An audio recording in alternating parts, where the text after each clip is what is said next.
we are here to discuss is phone number going to be the new social security number.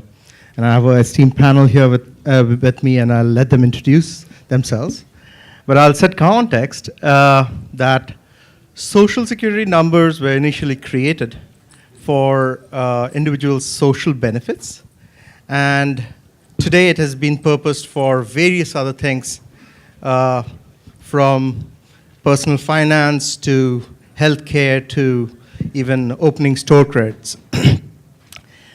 So with all the breaches that continue to go on, and a lot of the personal information as well as social security numbers being out there, it's pretty scary to see how they are being purposed, where identities are being compromised, as well as people are, creating a lot of what we call as a synthetic ID. So, just so that we know that everybody's alert, by show of hands, how many over here feel that phone number or mobile ID, as we call it, has a play in this digital identity ecosystem? All right, great. I'll do this measure again at the end of the panel to see if the panelists have been able to influence your opinions in any ways. To introduce, I'll start with myself. My name is Atreedev Banerjee. I'm the CEO of Danal Inc., a mobile ID and authentication company. Very excited to moderate this panel. Snehal? Hello, everyone. Snell Desai. I'm the Innovation Director in Advanced Research at USAA. I think some of you are members, and thank you for that. I've had a background in telecom, so I jumped at the opportunity to be on the panel, and thank you, Atreedev, and all of you. To be on this panel is indeed a privilege and an honor. And then I joined USAA in 2014, and currently interested in identity management and all things blockchain. So with that, I'm going to give it to Das. All right, my name's Das. I'm from ZOLOZ, which is the biometrics technology used by Alipay. So we came to Alipay and Ant Financial from an acquisition. My previous company was something called iVerify, where we looked at the red blood vessels and the white part of the eye to try to identify you as a unique biometric technology. Now we are doing identity access management and identity overall for Ant in China, Paytm in India, as well as Alt and Alibaba partners in South and Southeast Asia. I have a background in computer science and software engineering. My name is Roger Entner. I'm analyst and founder of Recon Analytics. We are a research and consulting firm predominantly active in the telecom space, and mobile identity is becoming one of the most dynamic and interesting fields in telecom and the adjacent fields. So that's where we do a lot of our research and business. Thank you, Roger. Good afternoon, ladies and gentlemen. My name is Simon Wakeley. I work for an organization called G&D.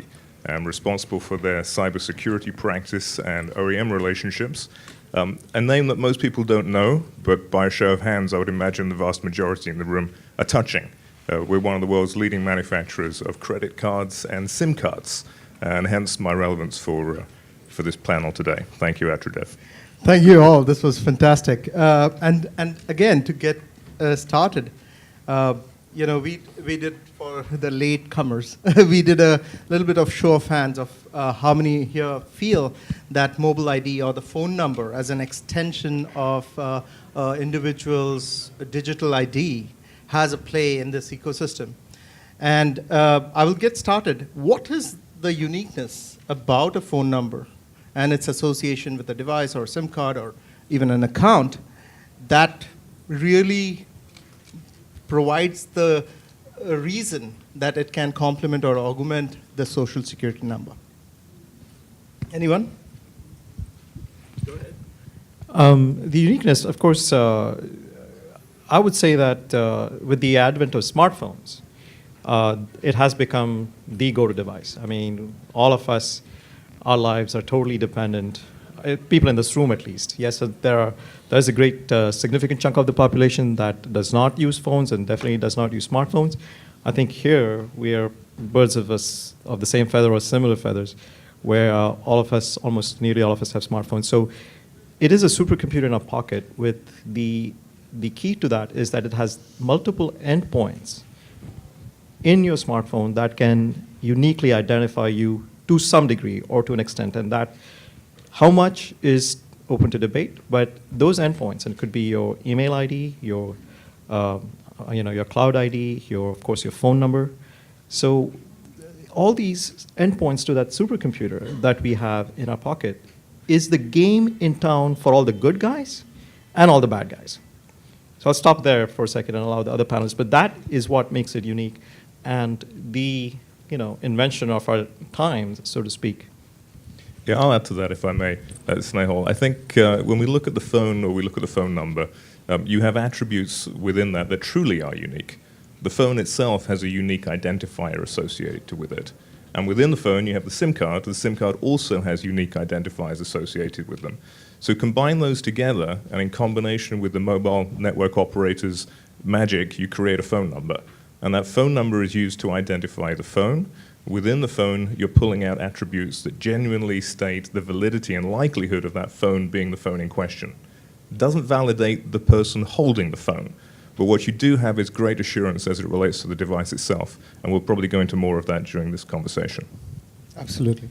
I think if you look at the social security number as some kind of a government or ID, let's say, a generic purpose ID, right? So then we can generalize this to other countries or other societies where this is happening.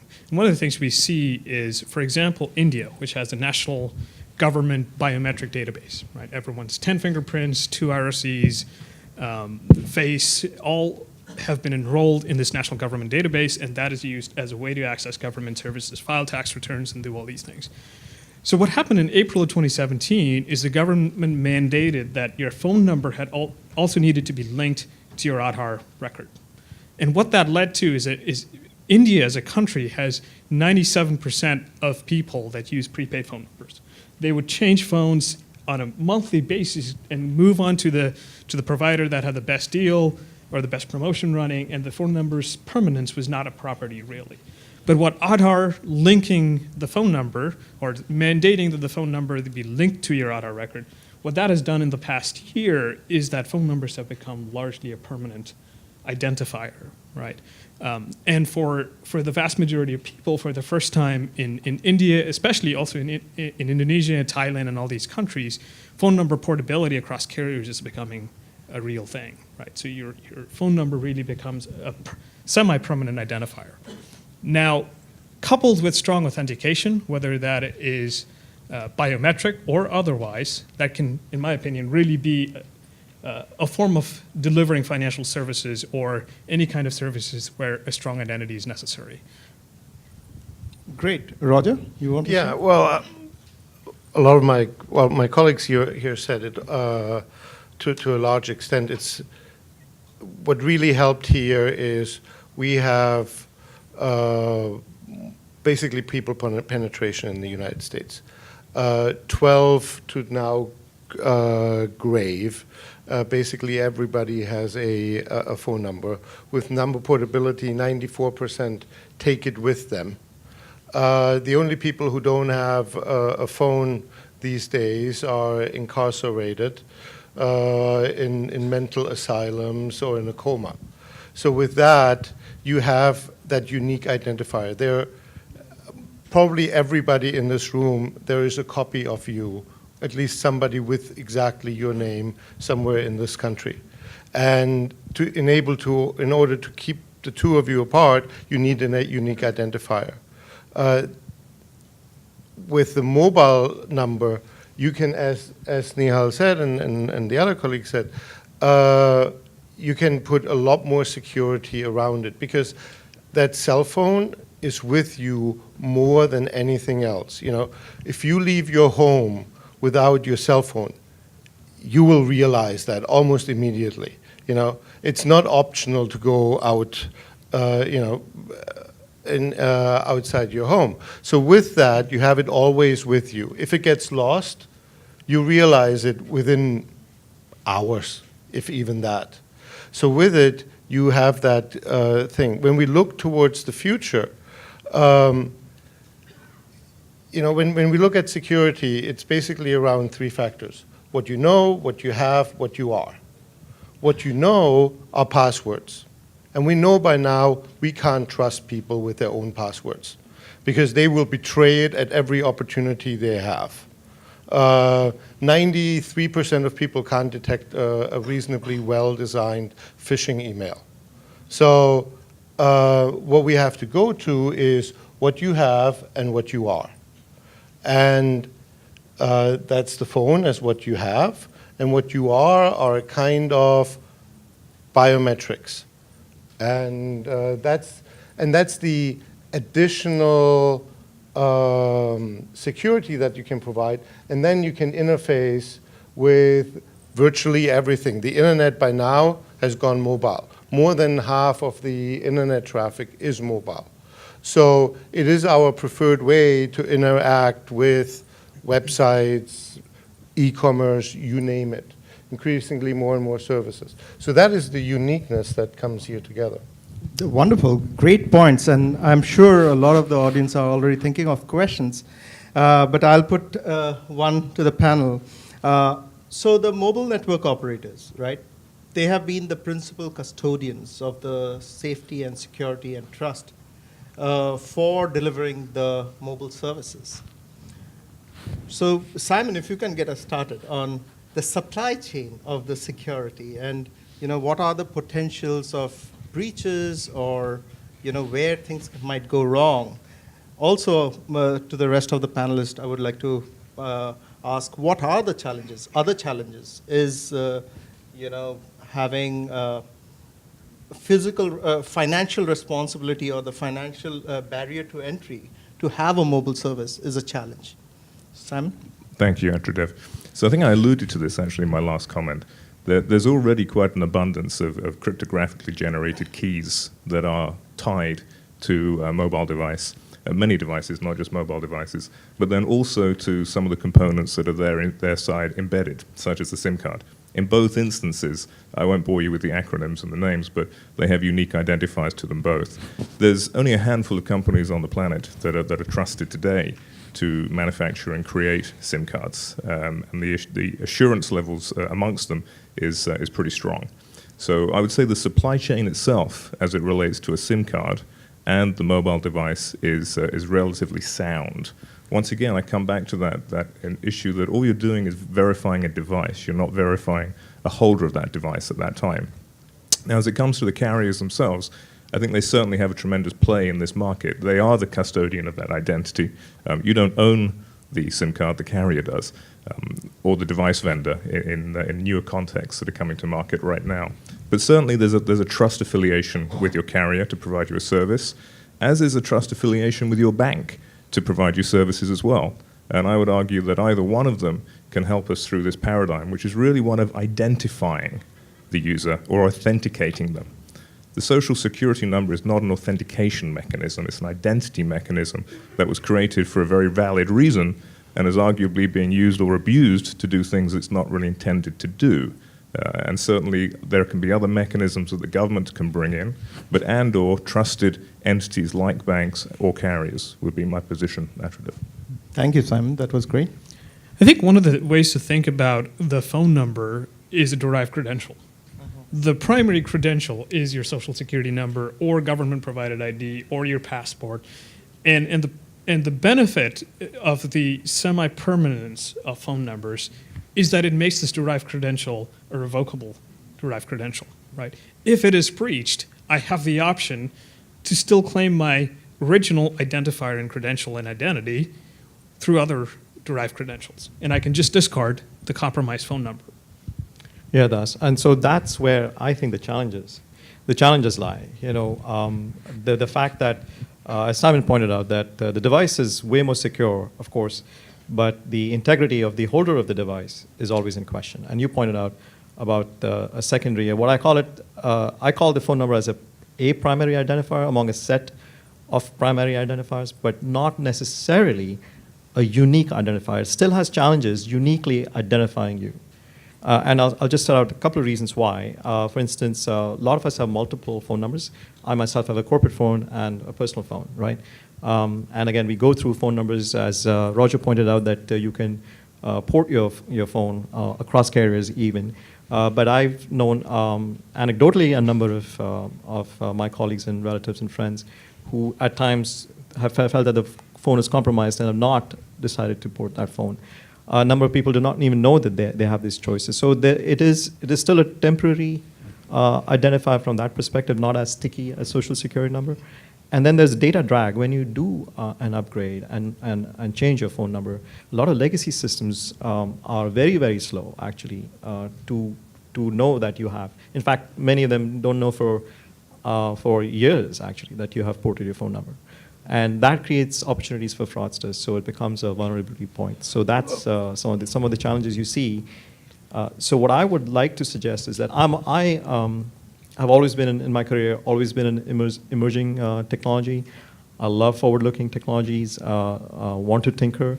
So I'm a big fan of replacing, as Simon pointed out, some of these old identifiers which are used for authentication purposes. So what I suggest is creating there was a panel earlier which said that mobile identity for KYC. And I suggest creating a triage where if you have a wider distribution model for these probability sets that you can generate through behavior, through combinatorial biometrics, through usage, through location triangulation, so from your email ID, your phone ID, all these are secondary or maybe primary identifiers but not unique. You can create a unique signature pattern which will really help you in authentication and verification to get the integrity and of the holder of the device if that is questioned. Yeah, the key is to recognize the phone number is just an identifier. What is really, and it's the head of that snake. What is really important is the body of the snake that follows behind it. Yes. The first line of defense is, yes, verifying that the device is not compromised, that the phone number, the IMEI number, the SIM card number are all in sync with what has been stored at the carrier, so that you know this is not somebody sitting in, you name the country, trying to spoof that phone number. But then more importantly is that phone is with you all the time. And you can establish a pattern. And the patterns don't lie. For example, if you have an Android phone, go into the privacy panel of Android, of Google, and go into the details of your location. Your Android phone records every 3 minutes your location and stores it with Google. Every time, in order for a phone to work, the carrier knows exactly where you are because it has to send the signal there and triangulate it. So the carrier knows not by 100 meters, but within basically 3 feet of where you are. So if you wake up every morning in the same place, and it happens to be the one that's registered as address with a carrier, you're probably at home. And if you have your alarm set for 7 o'clock, the carrier, you can query that. So if you every morning wake up at 7 o'clock, you press twice the snooze button, it's probably you. And if you go half an hour later to your car, you get into your car, oh, there's Bluetooth authentication for your hands-free. It's another verification point. You drive the same way all the time. It's you. And it's that kind of pattern recognition that is that body that will help you verify and identify yourself. There is the challenge of when the device gets compromised or stolen. That's when you go from the what you are to what you have and do biometrics and you combine that, because it might take an hour for you to recognize you lost your phone in the bathroom, which is, by the way, the #1 place where people lose their phone. And so in order to get to that point, you might have to verify with biometrics. And so it's that whole chain that comes after the phone number that really makes the phone number so valuable, because the federal government doesn't have an interest or focus or monetization opportunity to make the social security number any safer than it is. So Atreedev, the challenge then, what I hear from Roger and others in the panel, is the verification the real-time verification of this data if that identity or the integrity of the person calling in is questioned. Is that correct? Very, very well summarized. I would also say there's something to be said about, the static information, which is the social security number and the personal identity, or as we know it, PII data. And then there is this dynamic aspect of all the attributes and the signals that can be obtained based on the phone number, right? But then we didn't answer the question about the financial inclusion as a barrier. Do you think there are folks who don't have the phone, and because everybody can get a social security number Well, everybody can have a phone too through Lifeline. If you are in government assistance, the government will give you a phone and a and monthly service for free. And is that happening everywhere? You can. Nobody forces you at gunpoint to get a phone for free from the government and free service. So I have a slightly contrary data point, not to, I heard from just the panel prior, where they said that 25% of people 65 and above do not have a smartphone. They didn't give this number, but they said that a significant chunk of them do not have a phone, either by choice or for whatever reason. I do see that financially, and may not be in US, but definitely elsewhere in the world, financially it is a challenge for most people to have, or a great percentage of the world to have smartphones for sure. I think I've seen the flip side of that.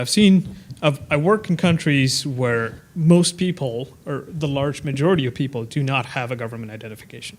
They lack record of birth, lack record of address, proof of address and proof of identity that prove that they can use to access financial services.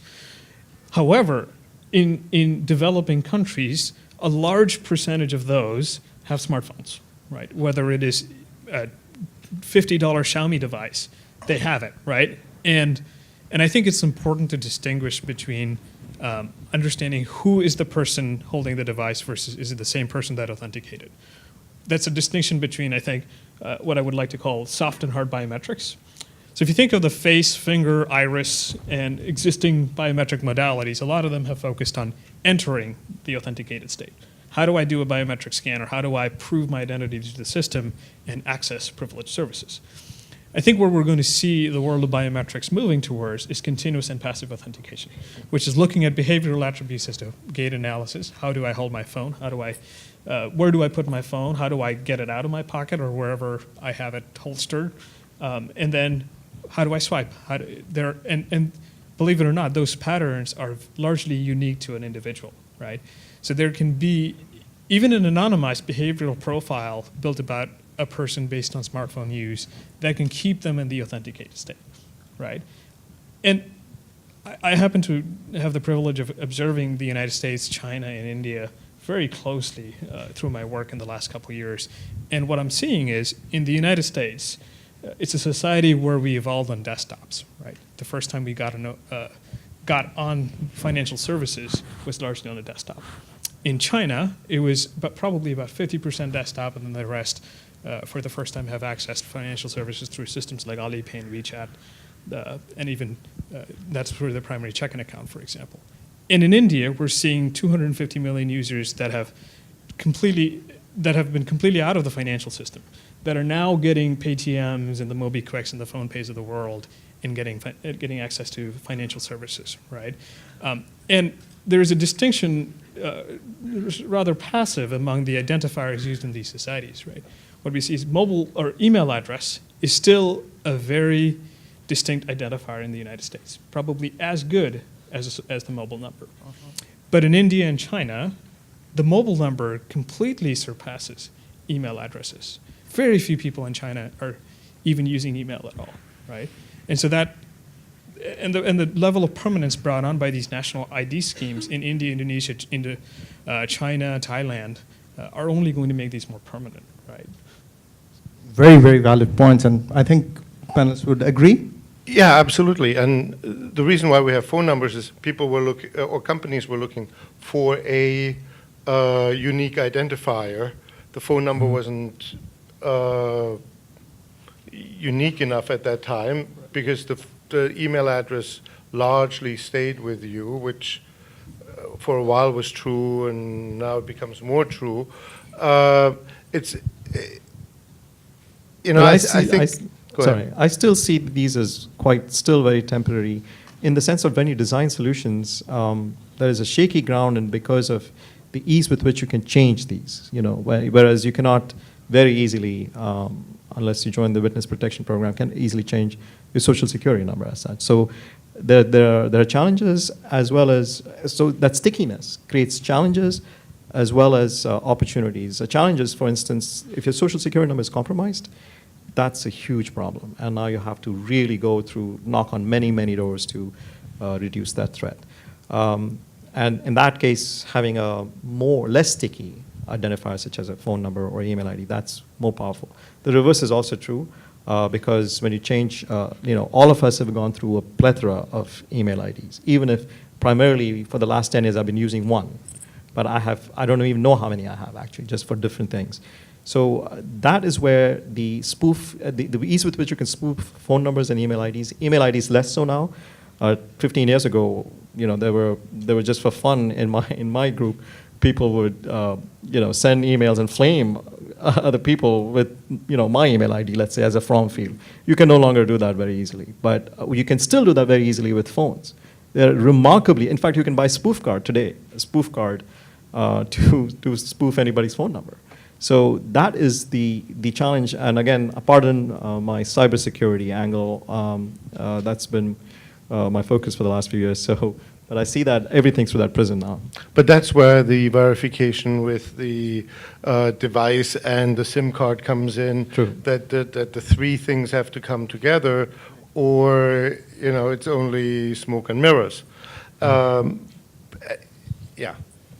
I think Thanks. one of the ways we look at social security numbers for identity verification today is coupled with KBA, right? Knowledge-based authentication. Did you live at this address? Did you make this income? And yada, yada, yada.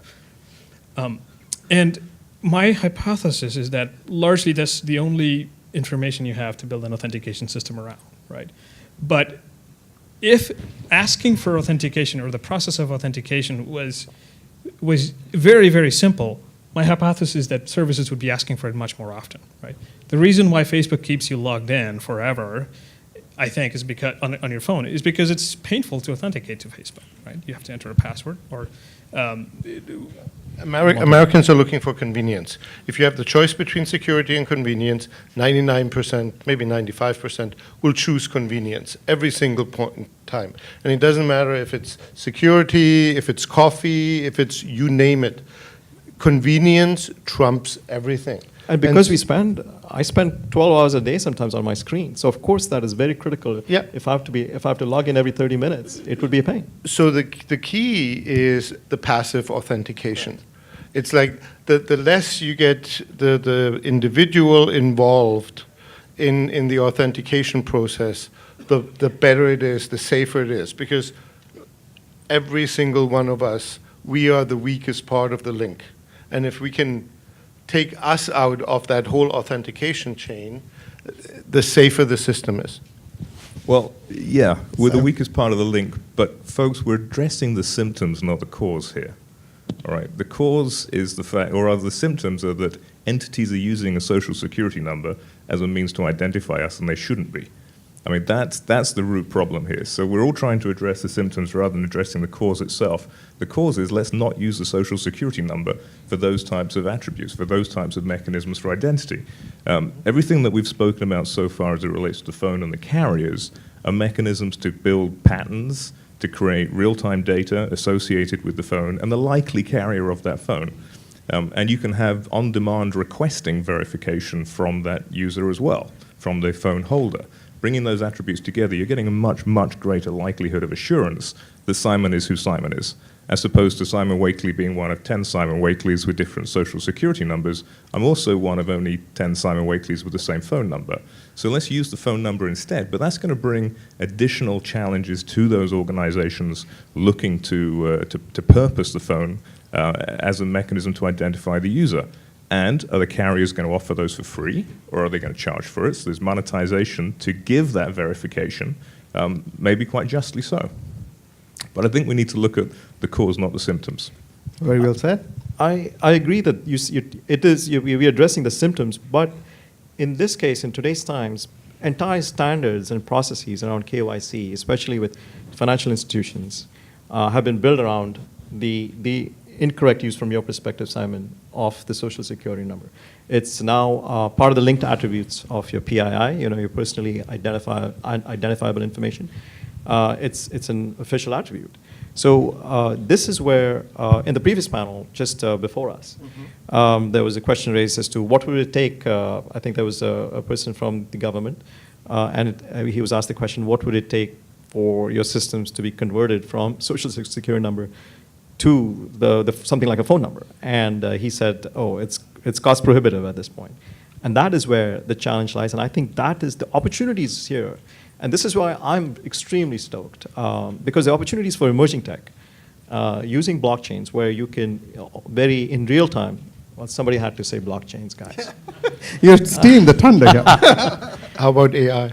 AI also, there you go. I was going to say, you said emerging technologies, AI, blockchain, SSI, we're all here to see what's the latest in SSI, self-sovereign identity, right? So SSI over distributed ledgers or blockchain, that has the potential of fundamentally changing in real time, eliminating the data drag. When your phone number changes and it's 10 years before, or 5 years, 3 years, 2 years before, a lot of systems know that, that could be replaced to hours or minutes.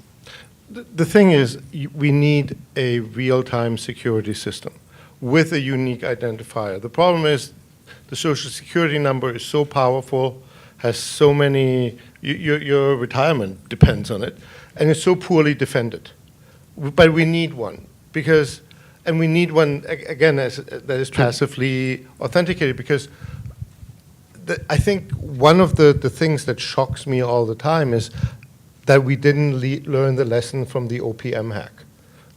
Don't know if you're familiar with it. Office of Personnel Management got hacked by, they say China.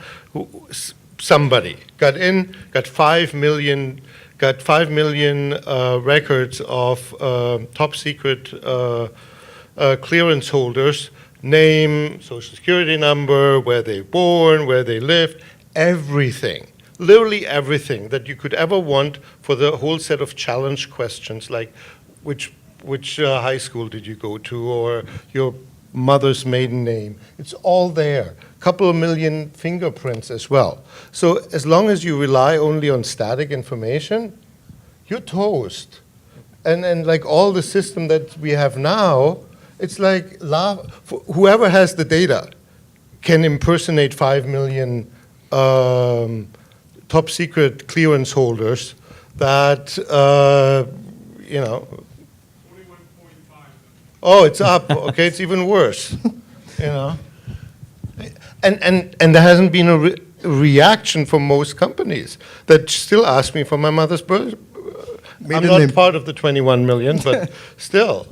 And you're right, Roger, because I also learned this statistic just a couple hours ago at lunch. From a fellow collaborator, that the IRS dropped this data point last October, that use of social security numbers is costing them. And they said, they even went a step further and said that if we replace social security number with the decentralized identifiers, or the DIDs, that's in W3C right now for standardization. If you replace that, IRS would save $20 billion a year. So you're right about static information. I think we're maybe on the same page, if I dare say so, on the same page to say that, that the system becomes archaic and old and costly. The question that I, from the research perspective, want to say that it's not so fast before we fail fast in all these experiments, and also have a strong look at emerging tech. Great. Yeah, when it comes to identity, you don't want to fail fast, and you don't No, want to fail fail fast is often just not either. work. Well, let's pause here. I think the panelists are doing super great. But look for some questions in the audience. Any questions? Please, I'll repeat it. Okay. So a couple different issues with the phone number as identity. One is that we still have a problem with people social engineering their way into getting a new device assigned to From the mobile operator. phone number, yeah. So I'm on a blog with one guy who lost $50,000 in crypto because somebody did that with Verizon. And if AT&T has secondary passwords, but every time you use it, it asks you if you want to disable that feature. So they clearly don't like it. And then the other big hole that I see is that some people are loading hundreds of applications on their phone, and there's not a lot of vetting going on in terms of what those applications are doing, and yet they have a pretty unique access to the device. No, great question. Any takers? Well, asking a password. Oh, Sorry. The question was, are the mobile operators guarding this asset? If I may rephrase it. Well, yeah. That's the number one question. And the second one is there are hundreds of apps that are being downloaded on the phones, and there's no guardrails around what these apps are collecting from personal information. Yeah, asking a password twice doesn't make you twice as secure. You know, you're still the problem because I'm sure that 3-digit number is somebody's birthday. You know, it's pretty. When we look at our passwords, they have, and the policy for password creation, it has made it extremely difficult for people to remember and extremely easy for algorithms to guess, because you know you need a number. So if you have an S in it, it's a 5, and if you have an E in it, it's a 3. If you have an I, it's the exclamation mark or something like that. Our password, the whole system around passwords is pathetic and ridiculous, and it doesn't work. Passwords have to die, basically. Agreed. And from a biometrics perspective, I completely agree that passwords are totally a pain and have to die. And I do think that a reasonable alternative to that is biometrics on the mobile device, right? But what we saw in the OPM hack was that they were storing the raw biometric, right? And that's the wrong way to do biometrics. The right way to do biometrics is to base it on public key cryptography and use credentials, right? So for example, you should be able to generate a private key every single time that you could authenticate with a public key out on some server somewhere and access those services, right? So I think as we get to some of those best practices being implemented, even at the enterprise or government level, some of these will improve. But I think we didn't answer the first part of the question. Yeah, And Simon, exactly. if you might, Well, on behalf of the mobile operators. No, I'm certainly not going to answer on behalf of the mobile operators. That's down to them. But I do believe, Brett, that they are trying as hard as they can to safeguard the device itself within the limitations that are known to have. One of which being your follow-up question, which was the applications. And that is something that is truly astounding to me. And that's not so much the phone manufacturers, that's more the Play stores and the iStores and the every other store that's out there. And the security parameters they're putting in place as they vet and approve those applications for use from their stores. And that's another area that's been taking a lot of time and effort and money right now, exploring it. But there are still challenges. There's no doubt malicious capability of the applications on the device itself, which keeps coming back to the device and the user thereof. I have to say, hoping not to go too much on a tangent, but if there were a mechanism to do real-time verification, are you applying for a car loan? Are you applying for a rental agreement right now? Did you just use your credit card? I get that one, and I have the option to say yes or no, but I'm not seeing these others coming through yet. And I think that would be a tremendous, tremendous mechanism to dramatically impact the frauds that's out there today. Well, the other fundamental problem is that so many things that we can use to authenticate somebody is exactly the same currency that's being used to give you free access to, you name the application, from Google to Facebook to somebody's, it's exactly the same currency. And so until we get to the point where we're willing to pay for applications again, the level of security and spoof-proofness has limits. I think there's a question here. Yeah, I guess part of my concern comes down to the very idea that we need to replace the SSN with something, to me at some level is an intellectual laziness. True. Because there fundamentally are two different pieces. One is identifiers, second is authenticator, and the more we end up combining them, the more we're just going to repeat the problem in a new area. How would each of you or any of you see us continue to segregate those pieces out to try and make sure we don't go through this problem another 5 years from now? Very well, a very good question, and I think that's a comment, and I would agree to it. So repeating the point that, hey, is it really replacement of the social security number or a complement of the permanent national ID, as we might call it, with the dynamic aspects of a mobile phone and the mobile ID? Panel? So I'll take a shot at that. But this is where I highly back efforts, especially tinkering with, and as I said, you got to fail fast in terms of these solutions quickly so that you know what corners you may be in. But essentially, that the triage of mobile identity that arises from some of the key primary identifiers you're using, but then you can have, now with increased compute, a blockchain has already showed that we have tremendous compute power that we can leverage and at a very, very low cost. So we can do this with a secondary authentication, as Simon pointed out, real-time authentication verification with a combination, and right now it's possible computationally as the behavioral, which were very complex even 5 years ago that you mentioned, Das, behavioral biometrics that you can do, people even blinking, your blink rate, stuff like that. So if you can do this highly deterministically in real time, then you eliminate a reliance on a single vulnerable data point or identifier such as social security number or phone number or even email ID. But if you triage over a probabilistic model, and if I have, just like in an Olympic competition, 10 judges giving me 8.9, 6, 5, 4, 3, whatever, and you can create models.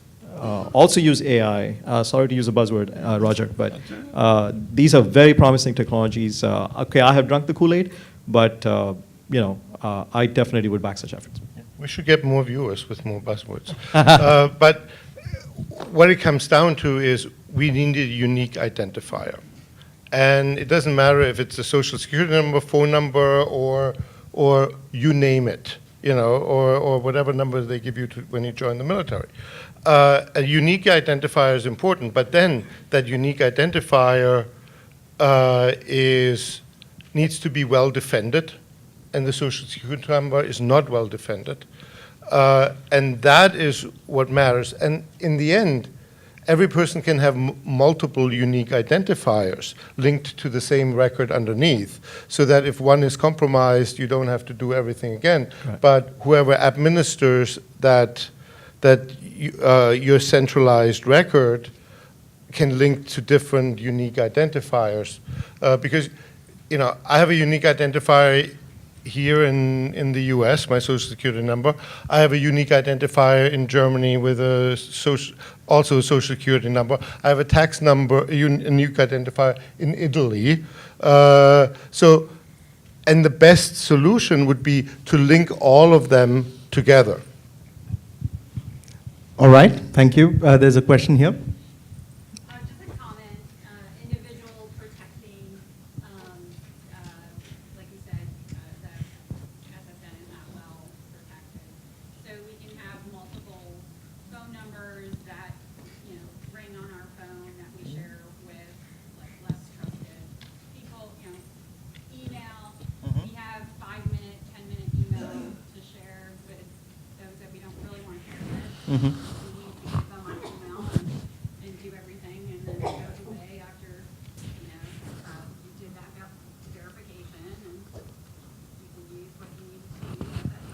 Sure. Aspect of it. Mm-hmm. So I'll repeat the question. So all these dynamic emails and phone numbers and VoIP numbers for that matter, and how does those credentials or signals play into this ecosystem? I think it goes back to the derived credential versus a primary credential, right? So for example, if your email provider allowed you a primary email address and create multiple aliases based on that, you would likely use that and then delete the alias, for example. Similarly, a mobile phone number that is acting as an identifier should be revocable, right? Even though it may generate the same private key the second time with a different phone number, the compromised phone number should still be revocable and removed from the database of record. Yes, Simon, you wanted to say something before? I'm just cogitating on the questions that are coming and the suggestion. Once again, I think James was asking about the social security number. Unless everybody's prepared to line up or have their iris scanned at 3 months, which I don't think people are right now in the United States, this is going to be a challenge that is going to continue to be a challenge. It may be called something different. It may be another string, be it fixed or dynamic, that is given to each of us as a social security number. It's still not going to solve the issue. The issue is that we're using the wrong things as the mechanisms for identifying people prior to certain transactions happening. And this is not technology. There's technology available today. It's been proven, widely proven around the world, that there are multiple mechanisms against which people should be verified. Frankly, I think people are being lazy. They're lazy by not utilizing the tools that are available to them before they say yes and undertake a transaction that may or may not have been triggered by me. Let's take the extra step and assess whether it was triggered by me or not. Save everybody an awful lot of time, effort, and money. Well said. Snehal? So I just wanted to add to the point you were making and the question and your comment that you started with, that the fact that you can spoof out from our end these email IDs and phone numbers so that you're dealing with a system which just needs a phone number, not necessarily your phone number, to just for that instance of registration call you back. In that instance, I think that is a positive of technology, that we're able to spoof from the good person's perspective out. And that also leads to the fact that leads to non-proliferation of identity data, which is key for every financial institution, once that. The problem we're facing right now, every financial institution and bank, is that all of our data is proliferated everywhere, and the dark web is constantly scouring for that. So that is a positive. The reverse of that, if it applies to you and people spoofing to target you, is where I think what Simon's point is, to have multi-channel, not just multi-factor, but within the multiple factors, multi-channel, real-time, with again a probability model that can give you a threshold. Yeah, the key and the key weakness of almost all systems is the onboarding system. How can I make sure at that initial point in time that you are really you? Like in the case of Aadhaar, if you come up with a different name, that will be your name going forward, because you can't spoof the rest of it. So where the whole system starts falling down is if the onboarding process allows you to come up with aliases that are not verified to a true record. Where the phone number gets really strong is you have to go to a physical place, show your identity, all of these things, and then they can harvest also your biometrics and these things to make sure you are really you, and solve that hole there. If you want to use aliases for things, I think we should be able to use that, but only for low security throwaway purposes, not for something where your retirement depends on or your financial liveliness. Yeah, very good. We are down to 4 minutes, and if there are any other questions, go ahead. So you mentioned it earlier, that self-sovereignty and even tackles your problem and her problem of, hey, what information do I want to use in that person? You guys do not see that in solutions? It hasn't come up. Oh, in the end, I believe your data is your data, and you should have full control over what you want to give to who at what point in time. No, the point is right, that it has not been talked about, where the user experience and how the user is in control and determines what they would like to share. And I would pose this question from the keynote at the top of the sessions today. David Birch mentioned about the 3 Ws. Do you think this stands the 3W test?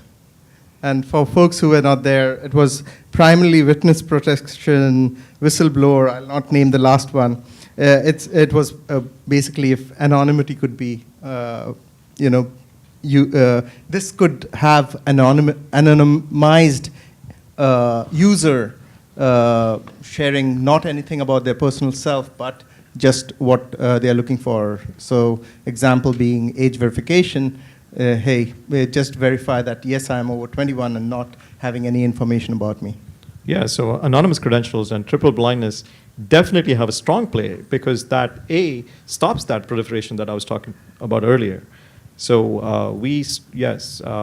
I think the panel would strongly agree, right, that SSI has we agree with you that, yes, hasn't come up yet because there were so many points here, but totally we agree. Just one other quick comment on that. I don't think everyone has lost their social security numbers. It's not their fault that they did not opt in at connect, and that they gave out 160 million. No. I'm not talking about the individual. I'm referring to the organizations that are choosing to use that as a primary method against which to trigger transactions. I don't think it's the consumer. I think it's the organization that's choosing to use that before making the go, no-go decision in isolation is my fear. That's what I refer to as being lazy. So on that note, could we get a raise of hands that whether the mobile ID or the phone number has a play in this ecosystem of digital ID? Oh, well, we have made an influence. So a big round of applause for yourselves as well as the panelists. Thank you.